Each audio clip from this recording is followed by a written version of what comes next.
Well, with me now is my great pleasure for our show number 1000, Nick Carter. And Nick, I was saying that, our television show started in 1989. And I understand you did also. Yeah, first, I was born in 1980, so I would have been 9 years old. So right around, 9 to 10 years old is when I really started to, sing and dance. And that's when I joined like a dance school and started doing I started heating up in Tampa and Orlando in the acting world and also in the singing world. And so I was doing a lot of competitions and things. So around 9 years old is when I kind of started to discover that, I was an entertainer and that I actually loved it and enjoyed it. Well, look, I know that you play guitar, drums, right? You play drums, yep. Right? You sing, you dance, you act, you direct, you write. Yeah. What came first? What was the first talent that you had that you realized you had? I mean, I guess you could say it started with singing. There was a story that was told that when I was around 9 years old in '89, there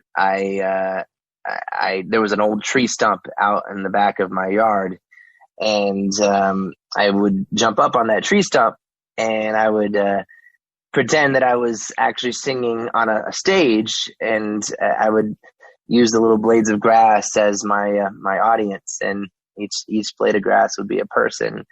And so at that time, I mean, that was probably 100,000 and more in front of my little stage.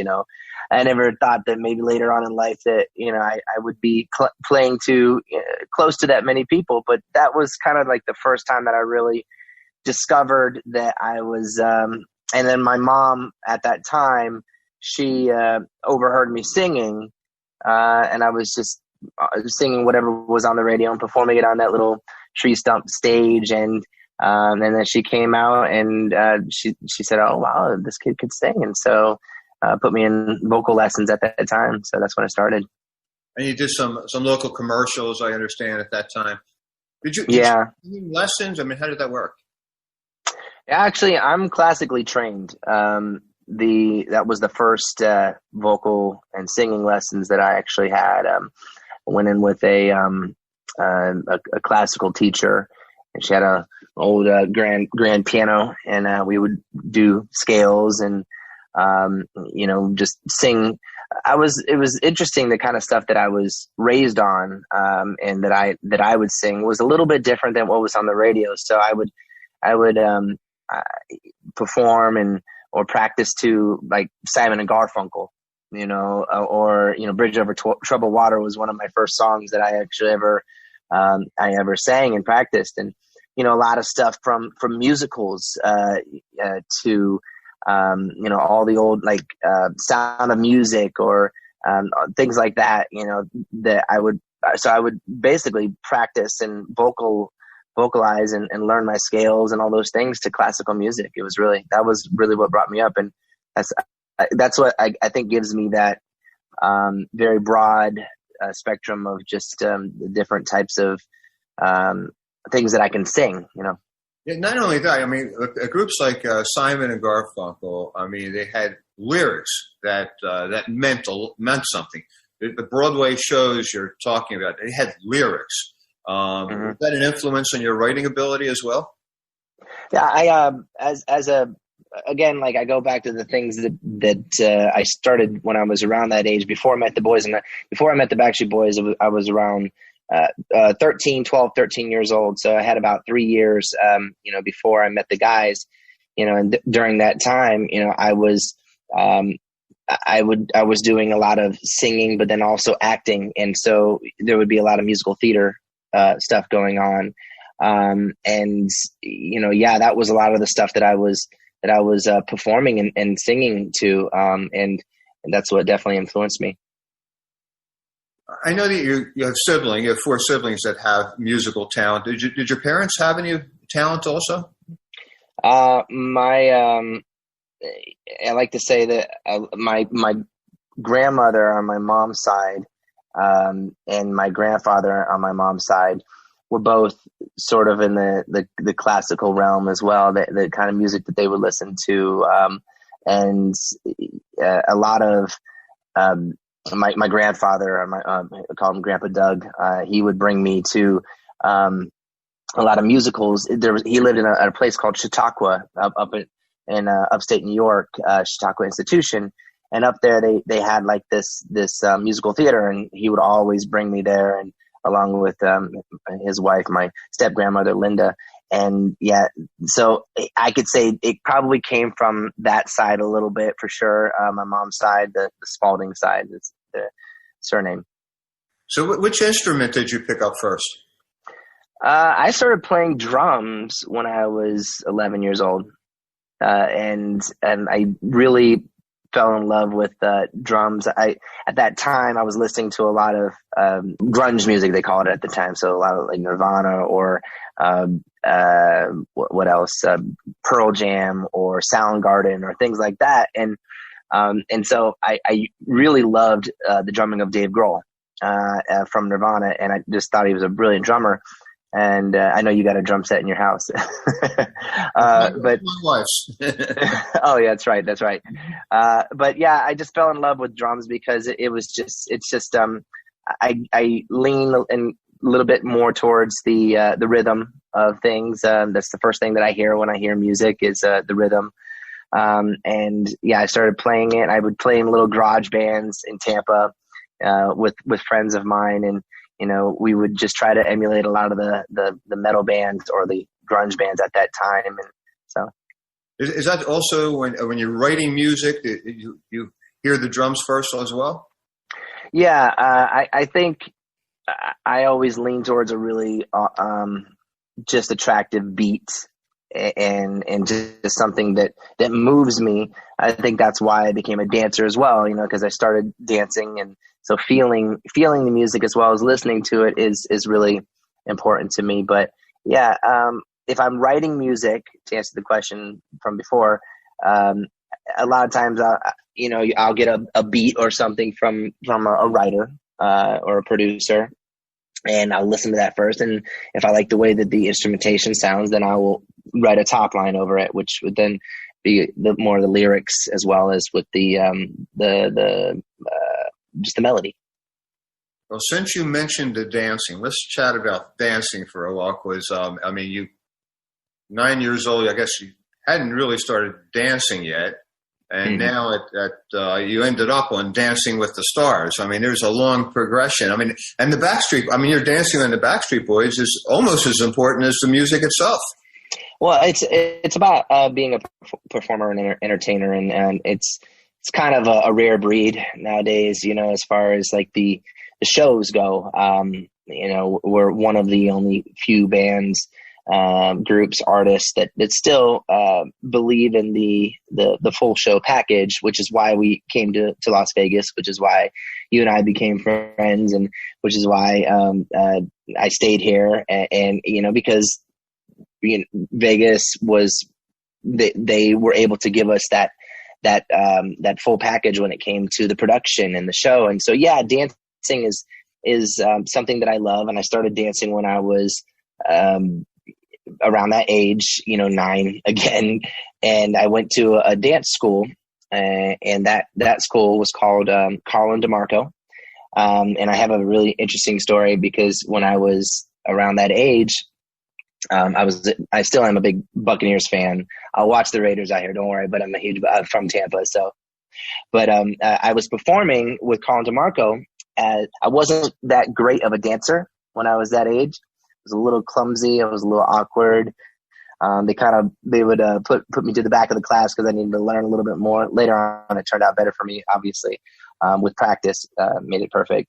But I would perform with the Swashbucklers. They were cheerleaders at the time. So I was this little 9-year-old boy who would go out in the middle of a halftime show with the Buccaneers, and they were like they called them the Creamsicles, Buccaneers at the time, and they were selling out maybe 25% of the Houlihan Stadium.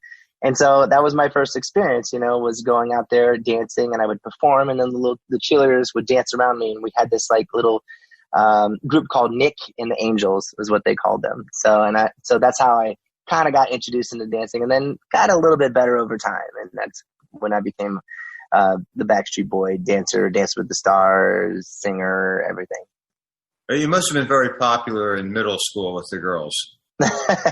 Yeah. No, actually, in the last grade that I actually went to a real school was junior high school, because I had to actually get taken out of school because I was touring with the boys. And I was going over to Europe, at the age we started in the States when I was around 12, 13. I had to kind of get out of school. So I really was homeschooled most of the time. You were the youngest, you are the youngest of the Backstreet Boys, Mm-hmm. correct? Yes, I am. So were you always kind of made fun of in those early days, being the youngest one? Yeah, I mean, listen, being a Backstreet Boy has its, I could say it's ups and downs. One of the things I can say is that there was a time when, we were made fun of all the time, and that was because we were still, but at that time in the late 90s, early 2000s, were guys in a boy band, and a lot of the guys didn't like us necessarily, because their girlfriends liked us, and so I think there might have been a little bit of jealousy, and but it's funny how it kind of turned around a little bit now, where basically when we were in Las Vegas, a perfect example, when we were performing at Planet Hollywood, which was an incredible experience, had over 100 shows sold, one of the fastest selling residencies ever, and hopefully it'd be nice to come back again. I'm going to be staying here and hopefully able to drive 15 minutes back to my job again, because it was really, really great. We were seeing a lot of those guys coming back, and they would come and meet us backstage. We would do a meet and greet, and those guys would say, we didn't really like you when you were younger, but now it's kind of cool, all right, whatever, So a lot of the guys are coming to the show now and realizing, hey, it's just music, it's pop music, and it's entertainment. But you almost didn't make it to the Backstreet Boys. You almost opted out to go in the Mickey Mouse Club. You met the Mickey Mouse show instead, right?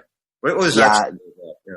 It was a really interesting situation to kind of put on a 11-year-old. I basically at that time, around 11, so from 9 years old till 10, 11, I was doing a lot of auditionings. I would drive up to Orlando, and I was starting to get jobs. Some of them were acting jobs. I was a better singer than I was an actor. And I had auditioned, so my mom would drive me up there a lot, and I auditioned for the Mickey Mouse Club. And that was, I guess, a couple years prior to that. You had Brittany on the show, you had Justin, you had JC, you had everyone was on the Mouse Club. And so that was the thing that, a lot of the kids from Florida wanted to be a part of. And I think it was around the same week I did an audition for the Backstreet Boys. And that audition went really well. And I'll never forget when I came back home, and then like a couple of days later, my mom said, hey, we have an opportunity here. We have two things, that were offered at the same time. There was a contract for the Mickey Mouse Club, which was a $50,000 contract at that time. And, my family. I came from a lower, middle class family at that time.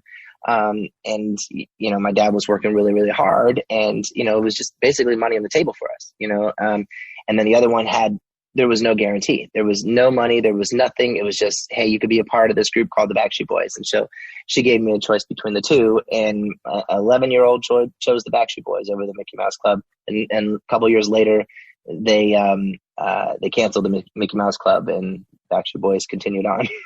Well, it's just amazing how, we all have these forks in our lives, and they take us, you make decisions, and it affects you, the course of the future. It's an amazing thing how that could happen. We have the forks in the road, obviously, and, we do get choices, and it's funny how things can turn out. You never know.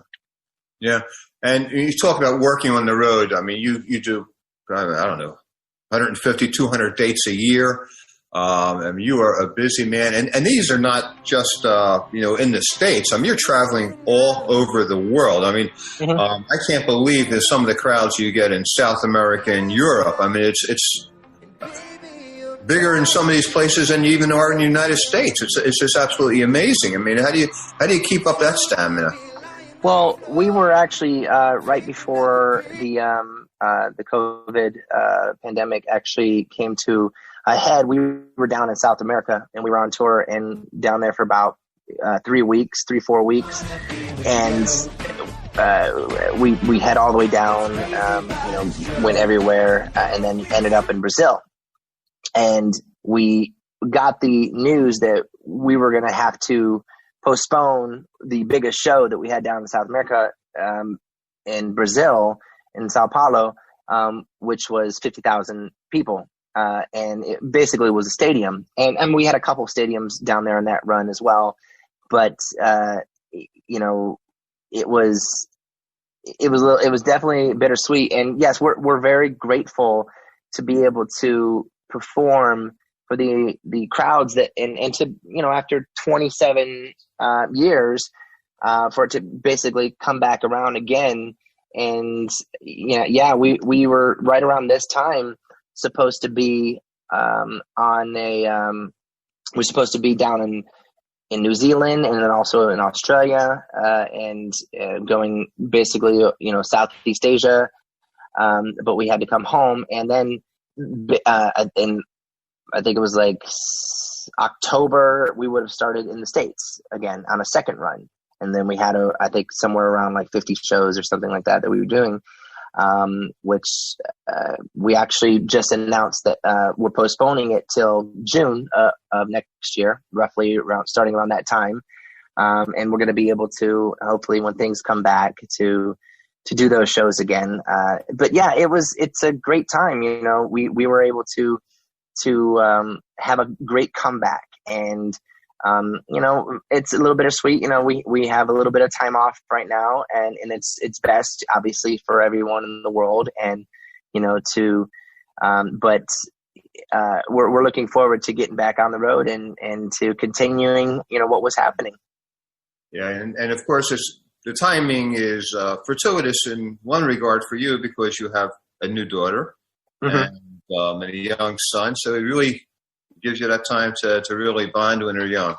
The silver lining, more than, bittersweet is that, my daughter is 7 months old, and, my son is, I was able to see his birthday, celebrate his 4-year-old birthday, and seeing my daughter crawl for the first time. And so the silver lining is that I get a chance to be with them, and I'm really, really grateful for that. But they know Daddy is an entertainer, and I'm part of the Backstreet Boys, and they'll be on a bus with me when we gear back up again next year. So I'll be able to have my family with me. But I'm experiencing some great times back home with them. But what is really great now is that I'm able to change the story, with my family I have now, with my my little boy and my daughter, and my wife, and to give them an opportunity to be the best that they can be, because really that's what it's all about now. It's not about me, it's about them. It's about being able to just be a great father and be there for them in their lives, and give them the education that they deserve, that I didn't necessarily get, and there's that's what I'm really looking forward to, is being able to just to be there for them. And you certainly have accomplished a balance in all that with your career, your family. I know you're in good shape. You work out. You eat healthy, and you powerboat race. Like, what's that? No, I used to powerboat race. It's something that I enjoyed when I was in my late teens, and I still love boating. Don't get me wrong. The owning a racing team, which is basically what I did. It was sort of my own little way of being an owner of something. Can't own an NFL team, so why not do a boat race team? And and it was fun. It was exciting. I was able to win the national championship in the boat racing world. It was one of it was a really great season that we had. And that was my being an owner of a boat racing team. But now I just enjoy doing pleasure boating and taking my family out and going fishing and just enjoying the water. I'm a lot more calm now. I don't need the crazy excitement of speed that much anymore. I've been negligent in not mentioning your acting career as well. Starting, I guess, with an extra role in Edward Scissorhands. Yeah. No, Edward Scissorhands. It's funny. It's like my claim to fame, I guess you can say. Back then, I was there. I was an extra. I saw the set being built. I was there on the set in the middle of the neighborhood. I was a part of history, and Edward Scissorhands is an incredible movie. But again, that wasn't what made me, and I definitely, I remember actually a funny story about that whole movie. I auditioned for a lead role, and I didn't get it. And so they were like, okay, well, we need an extra, so come on set. And so they made me the slip and slide kid. And, but acting is not my forte. I enjoy it. I actually enjoy writing more than I do, acting itself. I've written scripts. I wrote a movie. I did a movie called Dead Seven, with a bunch of my buddies from, all the other boy bands, NSYNC and O-Town, all the other guys. And that was a lot of fun. We did that with Sci-Fi, and when I get time, I'm going to get back to writing again. And I love the acting world, but I would really just rather focus right now. I'm sure you've been there in the past and know it, that this having kids thing is not easy. And especially when they're so young and they need your attention, and then you're waking up at 5 o'clock in the morning. So I barely have any time. I'm full-time dad, full-time nanny, full-time everything. But I love it. You see me walking around the neighborhood pushing the baby carriage on a daily basis. I'm enjoying it. I'm loving it. Well, thank you so much, Nick. I can't wait till Las Vegas fires up again. The Backstreet Boys are back in residency somewhere. Yep. It's you're doing an amazing job there, and boy, one of these days we'll have to do part 2 about this and talk about your solo albums and all the writing and God, I don't know. I see you in Broadway one day, but we'll talk about it another time. Absolutely. Yeah, Nick Carter. Thank you. Take it easy. Thank you so much for interviewing me. Thanks. Bye.